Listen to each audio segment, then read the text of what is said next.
복이 있는지 모른다 라고 하는 서두로 시작되는 본문들이 많이 있습니다. 그래서 영어로는 이렇게 표현되어 있습니다. How blessed is the man. 그렇습니다. How blessed, 얼마나 복이 있는지 알 수 없다. 우리 그런 표현이 또 성경에 어디에 있냐면 시편 1편에 있는 것이죠. 시편 1편에 복 있는 사람은 이렇게 우리 산문식으로 되어 있는데 감탄문으로 되어 있습니다. How blessed is the man. 이러이러한 사람은 얼마나 복이 있는지 모른다. 우리 예수님께서 산상수훈에서 가르치시는 말씀도 비슷합니다. Blessed are 그랬습니다. 복받은 이들은 이러이러하다. 이러이러한 이들이 복받은 이들이다. 성경은 복에 대해서 많이 말씀하십니다. 왜냐하면 이것이 우리 창조 세계를 향하신 하나님의 마음이시기 때문입니다. 하나님은 우리가 복된 상태에 있기를 원하십니다. 우리 인간이. 그래서 세상 모든 것들을 만드시고 나서 인간을 거기에 두게 하셨죠. 모든 것이 완비된 상태에서 인간을 거기에 두셨습니다. 아담이 창조된 이후로 눈을 떴을 때 뭘 봤습니까? 뭘 봤지요? 눈을 딱 떴더니 뭘 봤습니까? 거기에 아무것도 없었더랍니까? 아니죠. 뭘 봤습니까? 에덴 동산을 봤어요. 눈을 딱 창조돼 가지고 눈을 딱 떴는데 뭐가 있는 겁니까? 그냥 온갖 나무들, 과일들, 코끼리, 제가 좋아하는 코끼리, 코뿔소, 제가 좋아하는 코뿔소, 하이에나, 자칼, 늑대. 그때는 뱀이 있었는데 뱀이 이렇게 물지 않는 거지요. 사자하고 어린 양이 놀고 있었겠지요. 이사야 선지서에 보면 사자와 어린 양이 함께 뒹굴게 하시겠다, 그런 날이 반드시 오게 하시겠다 하는 것을 보면 천국에 사자와 어린 양이 있겠는가 없겠는가, 있겠습니까 없겠습니까? 천국에 갔더니 동물은 하나도 없는 거예요. 그냥 식물만 있겠습니까 천국에? 그렇지 않겠죠.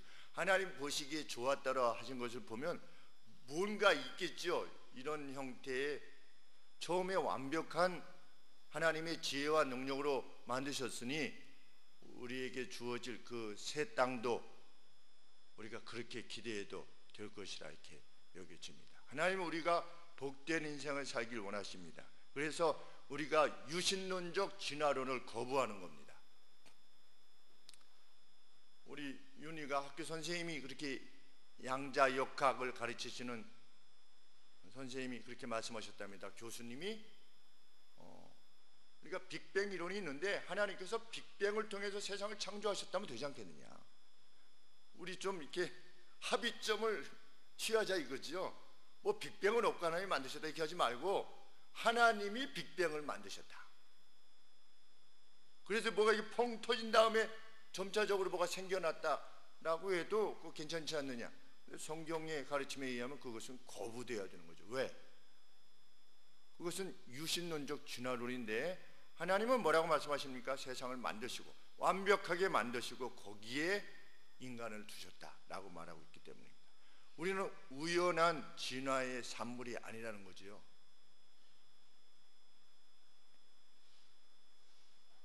성경은 어떻게 할 때 그 복됨의 상태에 있을 수 있는가? 여호와를 경외할 때. 경외라는 것은 무엇과 무엇의 감정이라고 그랬습니까? 하나님을 두려워하면서 동시에 사랑하는 것, 그것이 경외라고 그랬습니다. 하나님을 사랑의 하나님으로만 인식하면 인간은 어떻게 하겠습니까? 죄를 지음에 있어서 아무런 가책도 없을 것이며 두려움도 없게 될 것입니다. 하나님은 그렇고 그런 하나님이기 때문에 또 뭐 이 정도 그냥 없던 걸로 해주겠지. 하나님을 그렇게 인식해서는 안 되는 거지요. 또 하나님을 두려워하기만 하면 어떻게 되는 겁니까? 오늘 또 벌 받나? 내가 이렇게 좀 아픈 거는 지난번에 이렇게 해서 내가 벌 받는 거 아닌가? 이런 식으로 하나님을 섬기게 됩니다. 그것도 하나님이 원하시는 바가 아닌 겁니다. 그것은 이방의 방식이지요. 하나님을 잘못하면 벌이나 주는 그러한 존재로 인식하는 것, 그것은 하나님 경외가 아닙니다. 하나님을 경외하면서 동시에 두려워하면서 사랑하는 것, 그것이 우리가 누구에 대해서 지니는 감정과 비슷합니까? 우리 아버지, 어머니에게 지니는 감정과 비슷합니다.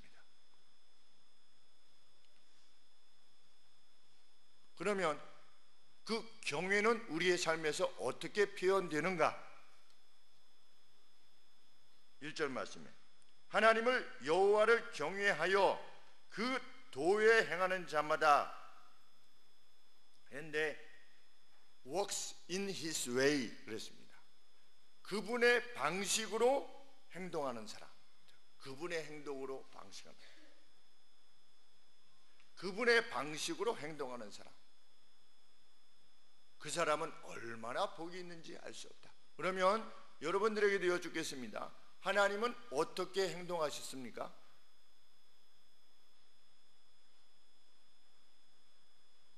자, 여러분들이 이 성경이 이렇게 두꺼운 성경인데 in his way 그랬습니다. 하나님의 방식으로 행하는 이는 얼마나 복이 있는지 알 수 없다 그랬는데 하나님은 어떻게 행하셨습니까? 여러 사건들을 들어서 여러분들이 한번 말씀해 보세요. 하나님은 어떻게 하셨습니까?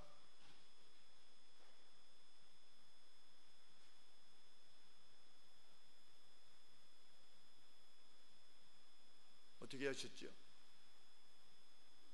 한 5가지만 이야기해 보시죠. 사건을 들어서 말씀하시기도 하고 아니면 어떤 총체적인 총평으로 말씀해 주셔도 되고 그분의 방식으로 행하랍니다. 하나님은 하나님의 방식으로 행하랍니다. 하나님의 방식은 자 어떤 것이 하나님의 방식입니까? 네? 공의. 하나님은 죄를 지으면 어떻게 하십니까? 반드시 벌을 주셨습니다. 그렇죠? 바로 주셨습니까? 벌을 바로 주실 때도 있었지요. 그러나 하나님은 벌을 주실 때 어떻게 주셨습니까? 노하기를 슬로우 하시고. 하나님은 죄인이 죄 가운데서 죽는 것을 어떻게 하시고 죄인이 죄 가운데 죽는 것을 뭡니까? 그 다음에 여러분이 하나님이시라면 하나님은 죄인이 죄 가운데서 죽는 것을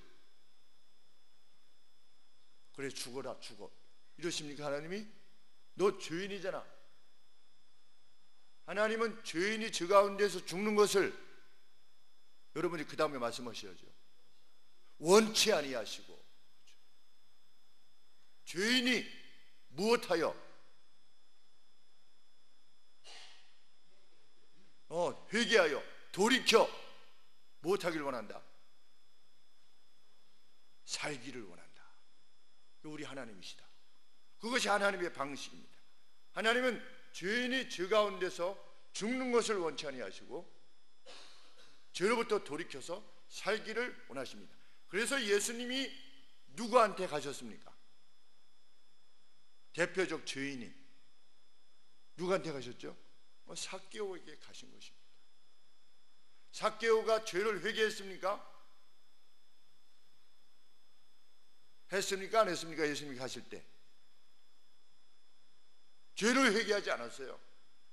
죄인 삭개오에게 가신 겁니다. 우리는 예수님을 믿는 사람이 죄를 용서해 달라고 하는 사람에게만 간다. 그건 하나님처럼 행동하는 것이 아닙니다. 하나님은 어떻게 하셨습니까? 우리가 여전히 죄인 되었을 때에 우리가 죄인의 상태에서 우리에게로 오셨습니다.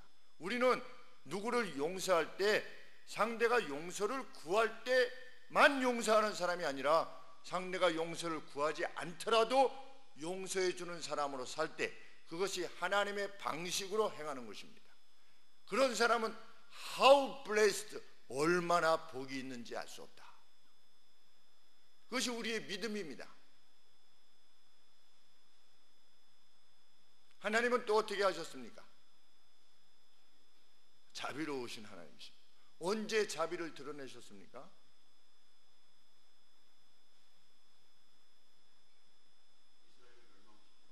멸망시키려고 하시다가 몇 년을 참으셨지요? 하나님이 몇 년 참으셨을까요? 이스라엘을 멸망시키시기까지 죄를. 모세가 이스라엘 백성들을 데리고 나올 때가 주전 몇 년이라고 그랬습니까? 예수님 오시기 전 약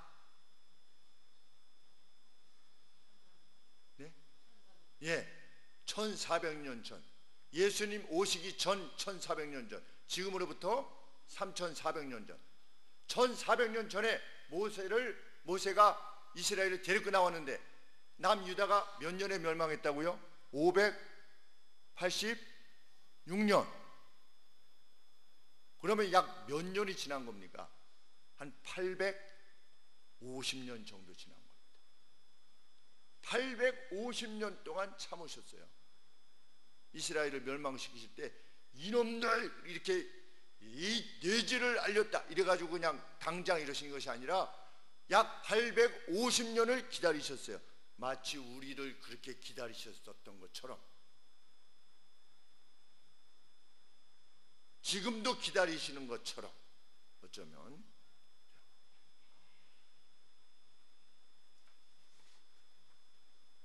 하나님이 자비를 베푸시는 사건을 한번 생각해 보시죠. 또 하나님은 사람을 쓰실 때 누굴 쓰셨습니까?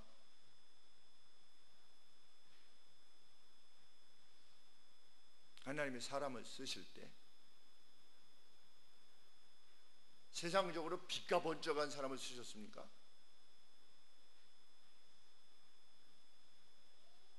물론 그럴 수도 있습니다.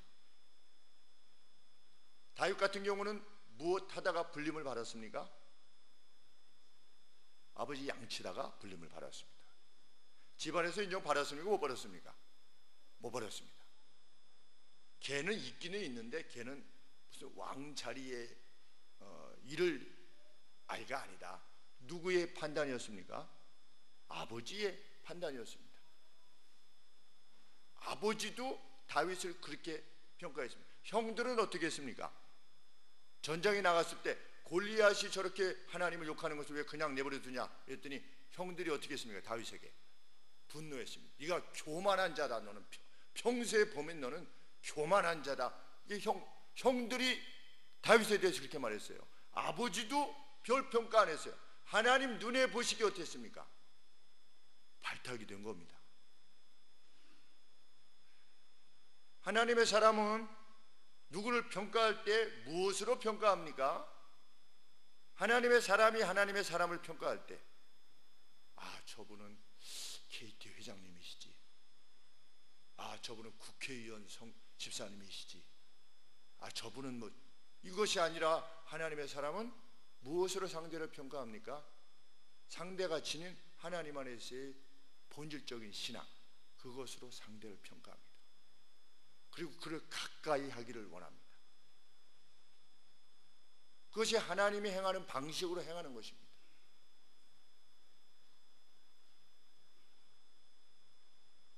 우리는 가진 사람을 멸시하지도 않을 뿐더러 가지지 못한 사람을 멸시하지도 않는 것입니다. 그것이 하나님이 행하시는 방식입니다. 하나님의 행하시는 방식은 어디에 다 담겨 있습니까? 성경에 하나님의 명령에 다 담겨 있습니다. 그것이 하나님이 행하시는 방식이라는 겁니다. 그래서 다윗은 복 있는 사람은 하나님의 율법을, 말씀을 주야로 묵상한다. 하나님의 뜻에 따르면 나는 이때 어떻게 해야 되는 것인가 라는 것을 분명히 알기 위해서 말씀을 계속해서 묵상해 나간다 라고 표현하고 있지요.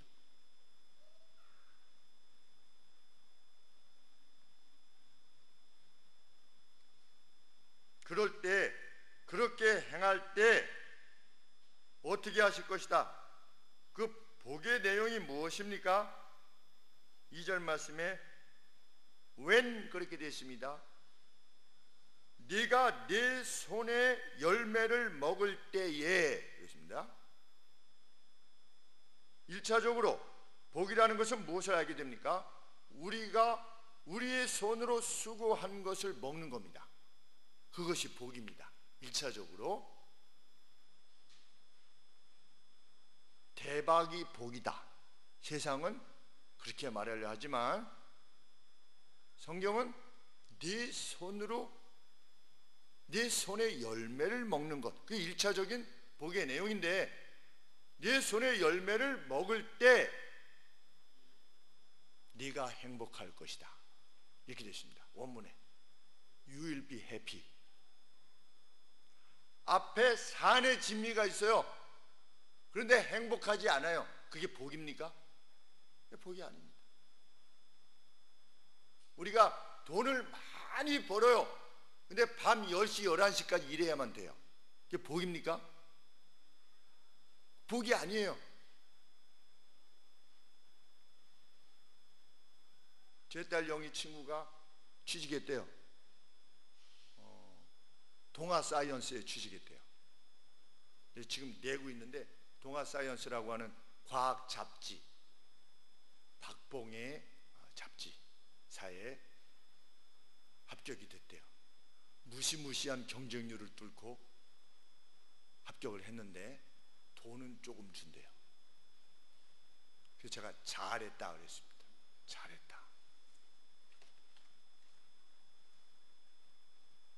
언젠가 수원을 지나오는데 큰 회사 건물이, 그 본부 건물이 있는 회사를 지나오는데 아주 큰 건물이었습니다. 밤 10시인데 불이 다 켜져 있더라.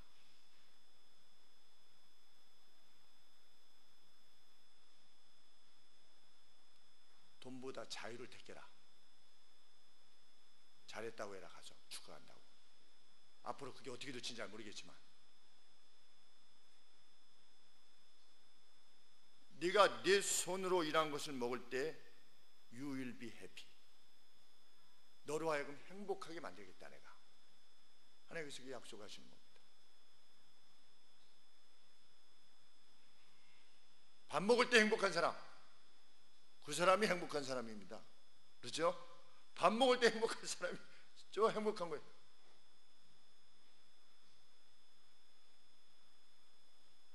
그리고 형통하리로다. It will be well 그랬습니다. 잘 될 거다. 하나님의 말씀 안에서 말씀을 지킴을 통해서 하나님의 방식대로 행하고자 하는 사람은 밥 먹을 때 행복할 거고 그 다음에 형통하게 될 것이다. 하나님의 약속입니다. 눈에 보이는 전망이 어떠하든지 관계없는 겁니다. 왜? 하나님이 행하시는 거니까.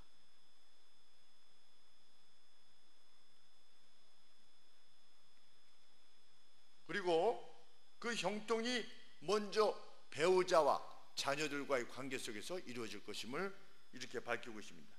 내 집 내실에 있는 내 아내는 결실한 포도나무 같으며 fruitful, 열매가 넘쳐나는 포도나무 같으다.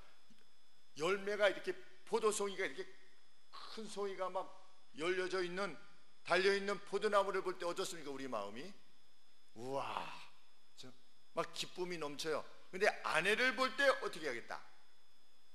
그런 마음이 들게 하겠다. 그게 천국이지요. 제가 제 아내를 볼 때 느끼는 감정이라고 감히 말씀드리고 싶습니다. 나이 들어가는 아내를 보지만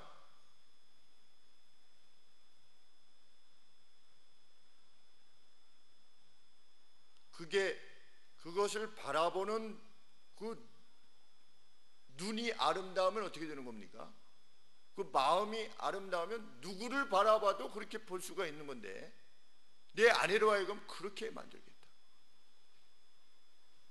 이스라엘에는 포도나무를 이 집 옆에 이렇게 심는데요. 그러면 땅도 좋아지고, 그리고 그게 이제 저도 어렸을 때 저희 아버지께서 포도나무를 이렇게 집에다 심었는데, 그게 어떤 미적인 어떤 가치도 있습니다. 집에 이렇게 포도나무가 이렇게 있을 때. 그것도 그렇고, 그리고 도둑으로부터 지키기 위해서도 포도나무를 이렇게 심었답니다. 그러니까 집 주변에 이렇게 포도나무가 있는 거죠. 근데 그 포도나무가 마치 우리나라 감나무가 감이 주렁주렁 이렇게 매달려 가지고 이렇게 있는 모습을 볼 때 얼마나 아름답고, 참 고생하는구나, 너 금년 한 해도 애썼다, 이런 마음이 이렇게 들 만큼, 그런 마음으로 아내를 바라보는 그 해피, 행복을 주겠다.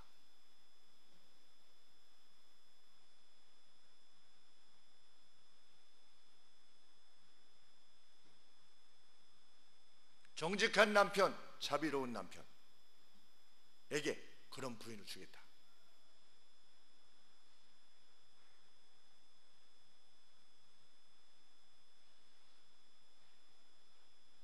자녀들 역시 테이블을 둘러싼 감람나무 같게 할 것이다. 올리브 나무는 버릴 것이 없다고 하지요. 전부 다 쓰임을 받는다고 하지요. 그래서 이스라엘에서 귀하게 여김을 받는 나무인가 봅니다. 우리나라는 어떤 나무가 그런 나무에 해당되는지 잘 모르겠지만 여간에 이스라엘에서는 그런 나무가 갔나 봅니다. 그런데 내 테이블에 밥 먹을 때 같이 상에 둘러있는 내 자녀들이 그런 올리브 나무가 되게 하겠다. 배우자를 바라볼 때의 기쁨이 넘치고, 자녀들을 바라볼 때 그러한 기쁨이 넘치는 가정이 정말 복된 가정이 아니겠는가. 근데 무엇을 통해서 이루어지느냐? 하나님을 경외하여 하나님의 방식대로 행하는 아버지이고 가장이고 남편일 때 그 가정을 그렇게 복되게 하시겠다. 하나님의 약속입니다.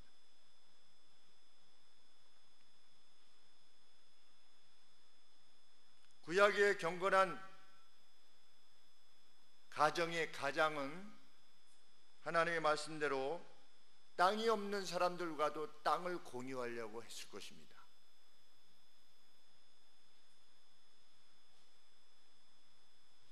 그리고 하나님의 말씀대로 추수할 때 모퉁이를 남겨두었을 것입니다. 코너를 남겨둬라 하신 하나님의 말씀대로 남겨두었을 것이며, 가장은 안식일에 일하지 않았을 것이며 하나님을 경외하는 데 온 힘을 기울였을 것입니다.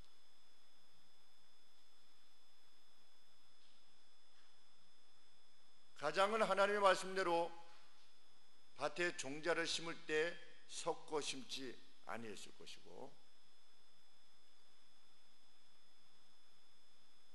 밭을 갈 때 소와 말을 겸하여서 쌍을 이루어서 하지 않았을 것입니다.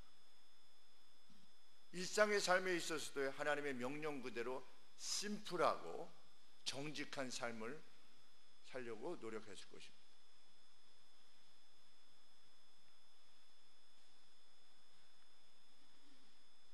우리 사무엘상 마지막 장 쪽에 보면, 30장에 보면 다윗이 시글락에 쳐들어온 아말렉 족속으로부터 자기 가족과 재물을 다시 다 찾아왔을 때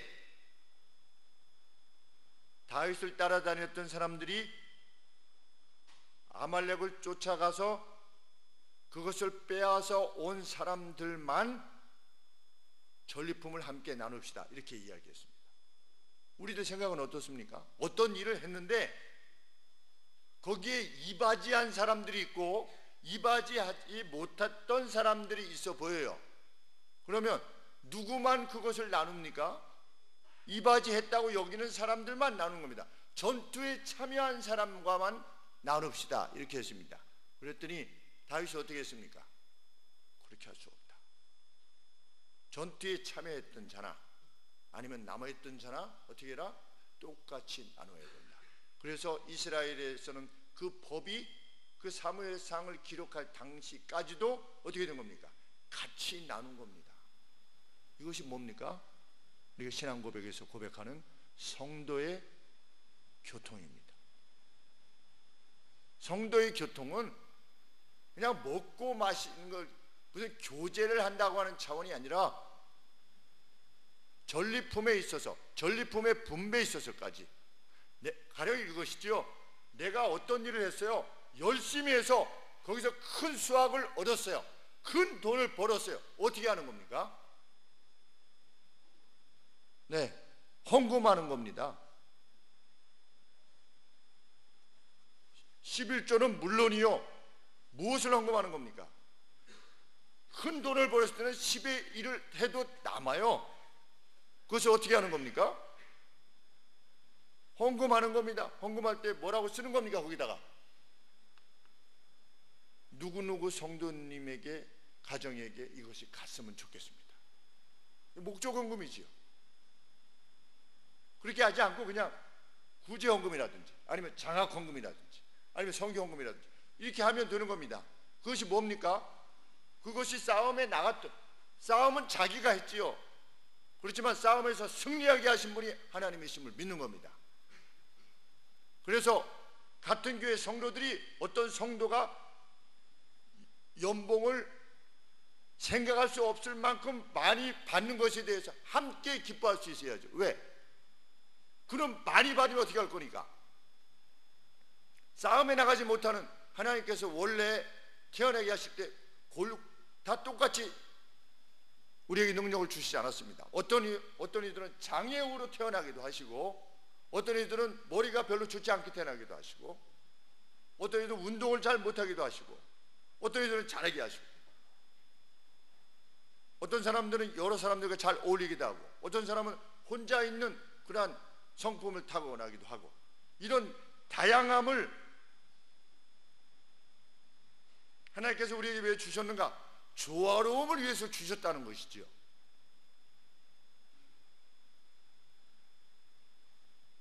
그래서 제가 늘 우리 성도님들에게 권하듯이 우리가 부활절, 추수감사주의, 성탄절 다 어떤 날입니까? 우리의 구원을 감사하는 기쁨의 날이지요. 추수감사절 1년에 하나님께서 정말 1년 동안 몸에 문제가 생기지 않고 추수감사절 주일날 그 자리에 앉아있다. 기적이 아닙니까? 기적입니다. 저는 병원에 가보면 그것이 기적이라는 걸 알지요. 예수 그리스도께서 우리를 위해서 오신 날 얼마나 감사한 날입니까? 그래서 우리가 영원한 생명을 얻었지요. 그러면 하나님께서 주신 것들을 어떻게 하는 겁니까? 하나님의 영광을 위해서, 하나님의 능력과 하나님의 자비가 드러나는 방식으로 우리의 삶을 사용하는 거지요. 그것이 여호와를 경외하는 방식이며 하나님의 계명대로 사는 방식이라 믿는 것이지요. 그래서 우리가 힘을 다해서 어떻게 하는 겁니까? 제가 우리 교회 이번에 개편한 홈페이지 주제별 그 안에다가 글을 올려놨습니다. 매 주일마다 사도신경을 하지 않는 이유, 사도신경을 간헐적으로 하는 이유, 예배 시간에 꼭 헌금을 드리는 시간을 갖는 이유, 그리고 18년 동안 교회 개척 첫 헌금부터 지금까지 이 3대 절기, 우리가 생각하는 이 절기 때의 헌금은 전액 어떻게 하였다? 전액 구제와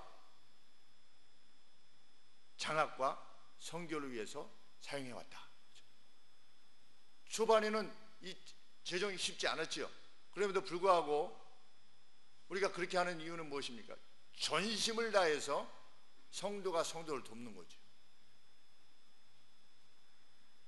그리고 그것이 넘칠 때 또 우리 교화고등학교에 53명의 장학금을 주지요. 1인당 30만 원씩. 이 작은 교회가 우리가 힘을 다해서 할 수 있었기 때문에 그렇게 할 수 있는 것이지.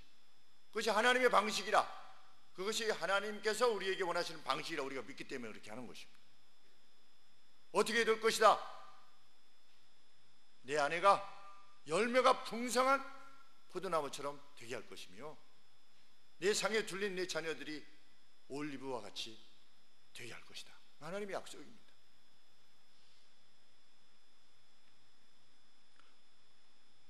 저도 그 기쁨을 누립니다. 테이블에 밥상에 놓인 우리 영희, 현이, 윤이, 저희 집 밥상이 한 요만하거든요. 요만합니다. 이 밥상이 다 앉기가 좀 힘듭니다. 워낙 덩치들이 커서 이렇게 딱 정자해서 앉기 어려운, 그런데도 이 본문 말씀을 생각할 때 참 이것이 정말 진리구나 하는 느낌을 갖게 됩니다. 얼마나 먹느냐가 아니라 먹을 때 행복하냐? 먹을 때 행복하지요. 왜? 영희, 현이, 윤이가 싸우질 않으니까. 여태까지 싸우는 걸 못 봤어요. 어렸을 때부터 한 번도 싸우는 걸 못 본 것 같아요. 뭐 장난감을 내 건데 뭐 네가 갖느냐 뭐 이런 거, 뭐 내가 먹을 건데 네가 뭐 왜 먹느냐라든지 이런 것 때문에 막 해가지고 이런 거를 모르겠습니다. 제 기억이 없어서 그런지 알 몰라도 그걸 못 본 것 같아요.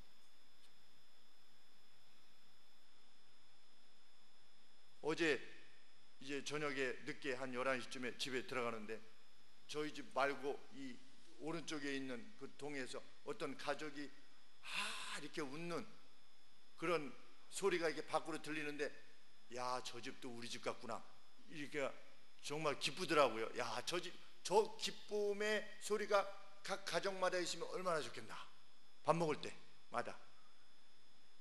근데 하나님이 누구를 긍휼히 여기고 가장이 먼저 용서하고, 용서할 뿐만 아니라 용서를 받으려 하는 데 있어서 겸손하고, 우리가 늘 용서만 해주는 사람입니까? 용서를 받아야 할 때도 많이 있지요. 근데 용서를 받기를 구하는 사람이 용서해 주는 사람만큼이나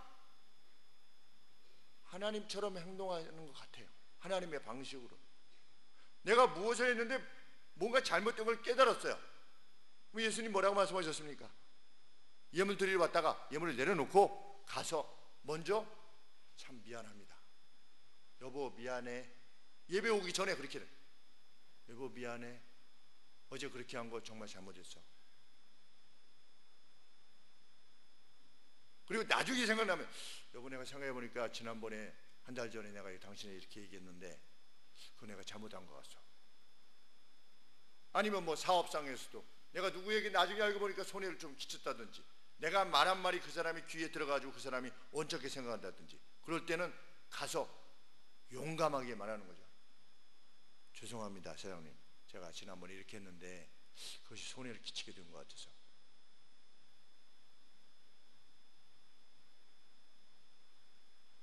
그런 아빠를 둔, 가장을 둔 가정을 복되게 하시겠다. 자녀들이 목격하는 거지요.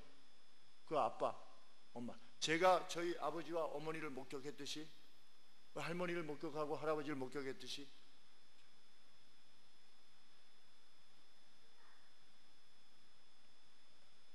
시편 기자는 다시 확인합니다. 확증하는 거지요. 4절 말씀에 1절을 다시 확증합니다. 여호와를 경외하는 자는 이같이 복을 얻으리로다. 아멘. 그렇죠. 여호와께서 시온에서 내게 복을 주실지어다. 지어다가 아니고 여호와께서 시온으로부터 내게 복을 주신다. 달리 말하면 이 시온은 여호와의 법궤가 있고 여호와의 전이 있는 것이지요. 시온에서 내게 복을 주신다. 근데 왜 시온에서라고 하는 표현을 쓰는가? 주석가들이 이것은 보통 사람들이 생각하는 복과 구별되는 특별한 신적인 복을 나타내기 위한 표현이다. 그러니까 이게 여호와로부터 오는 것이구나. 이게 신적인 복이구나. 그냥 뭐가 좀 잘 됐어요, 신기하네요, 이게 아니고 이건 정말 하나님으로부터 오는 복이다라고 하는 그런 복을 하나님이 주실 것이다. 내 가정에. 5절 말씀에 너는 예루살렘의 복을 봐라 그랬습니다. 명령조의 어투로 표현하고 있습니다. 예루살렘의 복을 봐라. 예루살렘의 복을 봐라. 너무나 볼 것이 확실하니까 예루살렘으로부터 오는 너희는 여호와의 선하심을 맛보아할지어다. 하나님이 얼마나 선하신 분인가를 맛보라, 테이스트해라. 그것처럼 이것이 예루살렘에 계신 하나님, 하늘 보좌에 계신 그 하나님으로부터 오는 것임을 확인해 보라는 거지요. 언제? 평생에 너희의 사는 날 모두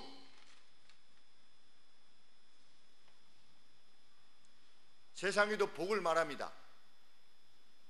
돈을 벌고 지위가 높아지면 출세했다라고 말하려고 하고 개천에서도 용이 났다라고 말하려고 하는데 세상의 복은 언제든지 무너질 수 있는 거지요. 몇십억을 벌었다가도 어떻게 되는 겁니까? 언제든지 그게 없어질 수 있지요. 지위에 올랐다가도 언제든지 어떻게 될 수 있고 건강하다가도 언제든지 병이 날 수도 있고. 그런데 성경은 뭐라고 말합니까? 너는 예루살렘의 복을 봐라. 내 생명의 전부의 날에 내내 일생을 계속되는 변치 않는 복이 될 것이다.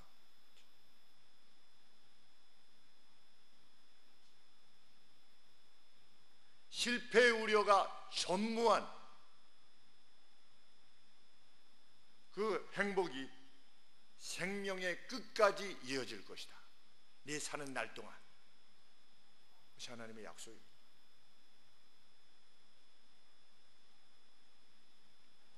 이 같은 것을 구하고 행동하는 이들에게 하나님이 주시는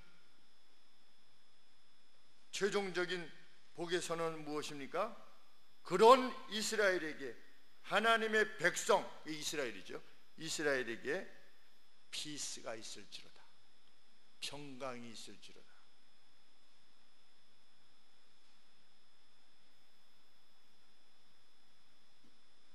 우리 룻기에 보면 보아스가 모압 여인이었던, 이스라엘 백성도 아니었던 모압 여인이었던 룻이 이스라엘 백성인 자기 남편과 결혼했다가 남편이 먼저 죽고 과부가 됐지요. 그 과부가 됐다가 너는 네 친척 아비 집으로 돌아가라고 했을 때 저는 어머니를 섬기고 싶고 어머니의 백성의 신인 여호와를 섬기고 싶습니다. 그래서 이스라엘 땅으로 들어왔죠. 들어와서 하루 종일 무엇을 주어야 됐습니까? 이삭을 주어야 됐습니다. 그래야만 자기와 시모가 먹고 살 수 있었습니다. 얼마나 헐벗은 상태의 여인이었을까 이런 생각이 듭니다. 룻, 우리가 룻 이러면 그냥 이렇게 천성도 좋고 아름답게 생기고 이렇게 통통하니 이렇게 그런 여인으로 생각하지만 남편 다 죽고 먹을 것 없어서 아침부터 가서 그런 여인이 자기 밭에 왔지요. 보아스 자기 밭에 왔습니다. 보아스가 어떻게 했다고 그랬습니까? 추수를 할 때 걸리적거린다고 좀 나중에 걷어 이렇게 하지 말고 어떻게 해라?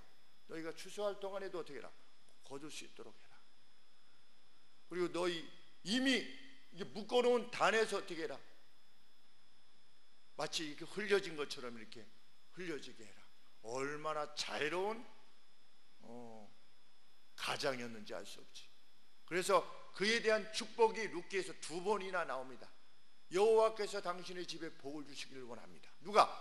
그 밭에서 이걸 베던 사람들이 공연이 그랬겠습니까? 갑과 을인데, 그죠? 벼를 베던 사람은 돈 받고 벼를 베는 겁니다. 무슨 돈 받고 벼를 베던 사람이 베들레헴에서 보아스가 왔을 때 당신에게 복이 있기를 원합니다, 일제히 그렇게 말할 이유가 없지요.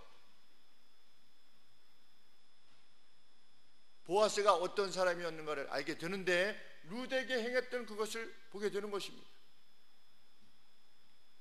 그리고 하나님의 법대로 이 룻이 후사를 보지 못하고 그 남편이 죽었을 때 그 가까운 친족이 그 여인과 결혼해서 그 첫째로 하여금 그 죽은 사람의 이름을 이어서 이렇게 족보를 이어가도록 하라.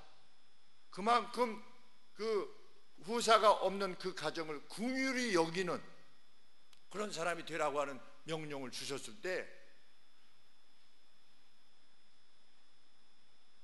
하나님 앞에서 그 사랑의 명령을 지키는 겁니다. 룻이 예뻐서가 아니라 룻을 긍휼히 여기는 거죠. 그랬을 때 그에게 쏟아지는 마을 사람들의 찬사, 온 장로들과 성문 앞에 있었던 모든 사람들이 보아스를 이렇게 축복합니다.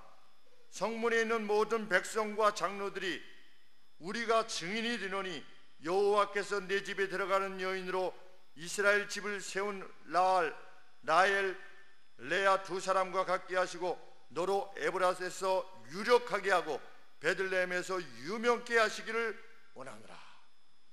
성문에 있던 모든 사람들이 보아스를 축복한 것이.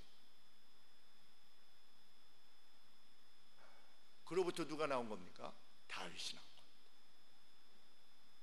그 다윗으로부터 누가 오신 것입니까? 메시아 예수 그리스도께서 오신 것입니다. 하나님은 그렇게 복을 주신 것입니다. 이 복됨이 우리 가정들에게 넘쳐나기를 원합니다. 하나님을 경외하는 거지요. 예배를 두렵고 떨림으로 소망하고 기다리고 설렘으로 기다리고 주님을 만나고 주님으로 인해 한 가족이 된 형제와 자매들을 만나고 성도의 교통을 나누고 동고동락하고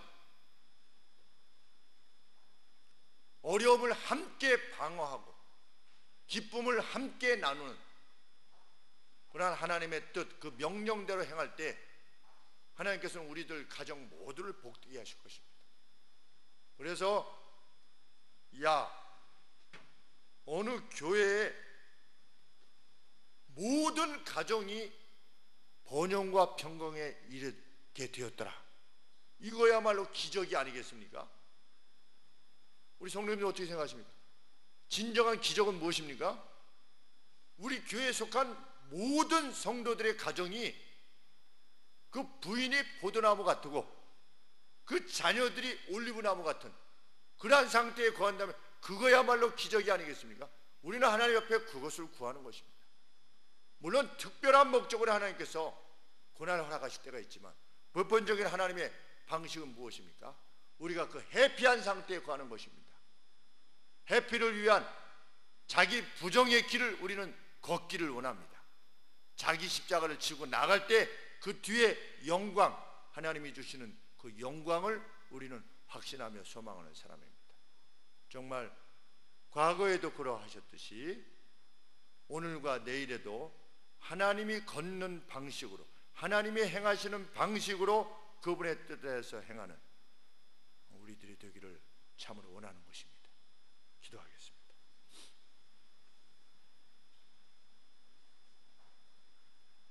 하나님, 우리가 밥 먹을 때 행복하게 하여 주옵소서. 그리고 교회에서 함께 밥 먹을 때도 행복하게 하여 주옵소서. 함께 이 세상을 이겨나가게 하여 주시옵소서. 여분의 힘을 형제와 자매를 위해서 사용하게 하여 주옵소서. 용서를 하는 사람이 되기도 하시고 용서를 받고자 하는 사람도 되게 하여 주시옵소서. 베푸는 이들이 되게 하시고 베품을 받는 이들이 되게 하여 주시옵소서. 추석의 기쁨을 함께 나누는 오늘 하루 복된 주일이 되기를 아버지 앞에 간절히 소원합니다. 그리고 우리가 주 안에서 함께 기도하는 모든 기도의 제목들을 하나님께서 선히 이루실 줄 믿고 우리로서는 주의 거룩하신 뜻대로만 행하게 하여 주옵소서. 눈에 보이는 전망에 흔들리지 않게 하여 주시고 함께의 믿음으로 나아가는 복된 교회 되게 하여 주옵소서. 예수 그리스도의 이름으로 기도하옵나이다. 아멘.